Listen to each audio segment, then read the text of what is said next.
উনি হয়তো ভুলে গেছেন ওনার জন্মের আগে বিএনপির জন্ম হয়েছে। আসিফ আরও বলেন, আমাকে তার নির্বাচনী এলাকা কুমিল্লার একটি উপজেলার জনৈক বিএনপি নেতা, আমি নাম উল্লেখ করছি না, প্ররোচনা দিয়েছেন।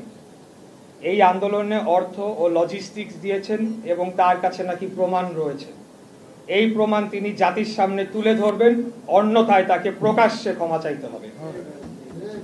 এখানেই তিনি থেমে থাকেন নাই। তিনি বলেছেন, বিএনপির একটি অংশের সরকারের সাথে বোঝাপড়ার দূরত্ব তৈরি হওয়ার কারণে আমাকে ব্যবহার করা হয়েছে।